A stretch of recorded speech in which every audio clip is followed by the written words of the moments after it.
climate change is real.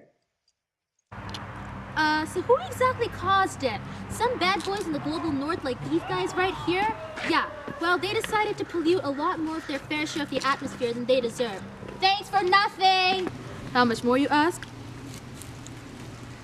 The global north, with 25% of the world's population, decided to pollute 75% of the world's atmosphere so that they could develop to was their Walmarts and Tesco's and iPads and highways and monster trucks. While out in the global south, with 75% of the world's population, they only polluted 25% of the atmosphere. Unfair? Hell yeah, it's unfair. We've been polluting so many greenhouse gases into the atmosphere that we are now heading towards catastrophic levels of warming.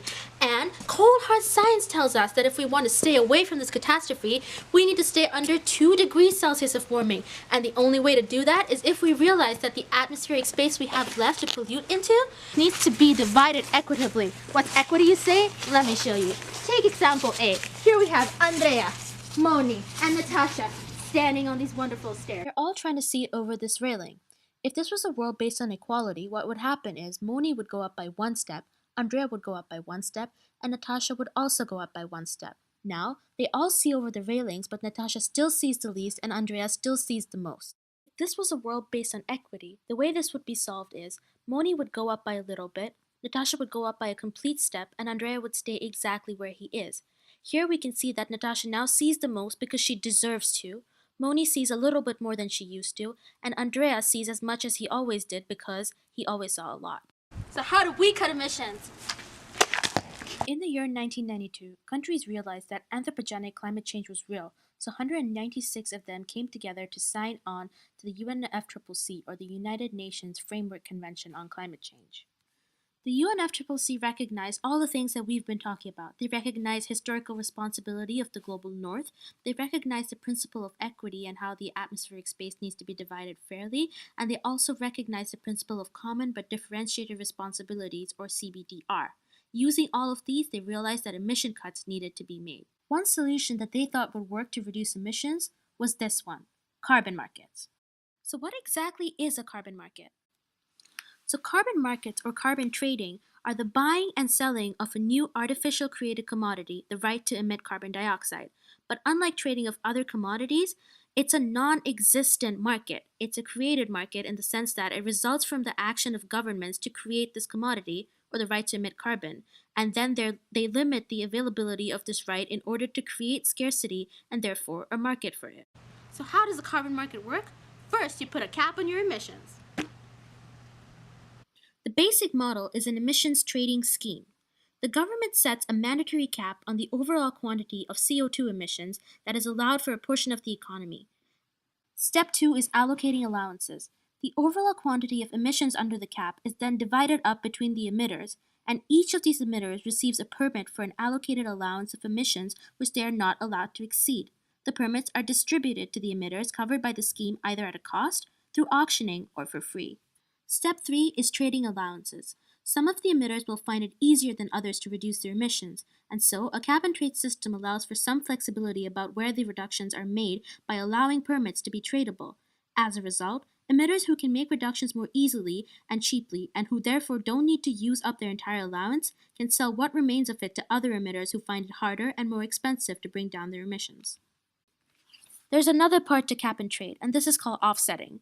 In all existing national and international carbon trading schemes, emitters are allowed not only to trade in permits amongst themselves, they're also allowed to comply with their emission reduction obligations by offsetting some of their emissions, i.e., by paying for emission reductions to take place somewhere else, outside of the sector of economy covered by the cap, and usually outside of the country.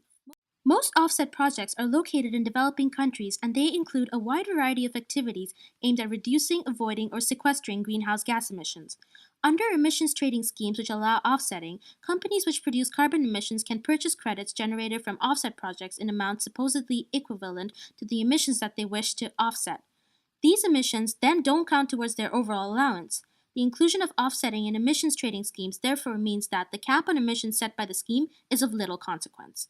Emitters can produce more emissions than their permits allow by purchasing offset credits.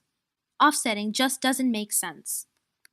Don't believe us? Well, offsetting would be like if I felt kind of unfit and then asked this lovely lady right here if she could work out for me so that I could feel better about my body. There are multiple problems with carbon markets. First, carbon trading is aimed at the wrong objective. It isn't directed at the goal. Instead, it's organized around keeping the wheels on the fossil fuel industry as long as possible. Carbon trading allocates industries generous short term numerical emission budgets and then tries to make it cheap and easy for them to continue business as usual with those budgets. Carbon trading squanders resources and ingenuity on the wrong things. For carbon markets, vast bureaucracies are set up, and many bright technical people go to work to invent ways to make the cuts cheap as possible. Regulators try to keep the market players happy, carbon buyers and sellers concentrate on finding cunning means of producing carbon permits, Wall Street goes into action to get cash from this, and ingenuity goes into milking the system and not weaning it off the world of fossil fuels. 3. Carbon trading requires knowledge that we don't have.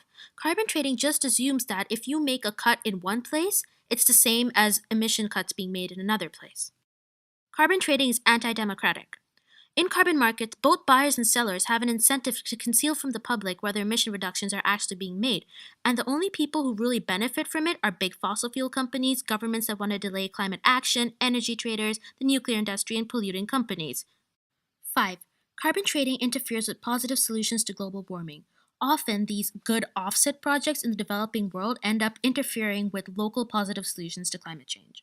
6. Carbon trading is based on faith and not experience. This is probably the biggest issue. We have absolutely no proof that carbon markets actually work, and rather, we have more proof that they just cause damage. As civil society, we need to realize that governments and industry are not delivering the climate solutions that we need, and the real solutions will come from us. But don't worry, it's not all bad. There are real solutions to climate change that exist in the world out there. There are things like carbon taxes, agroecology, and community based renewable energy that can solve the climate crisis. Thank you. We're Earth in Brackets, and we believe that another world is possible.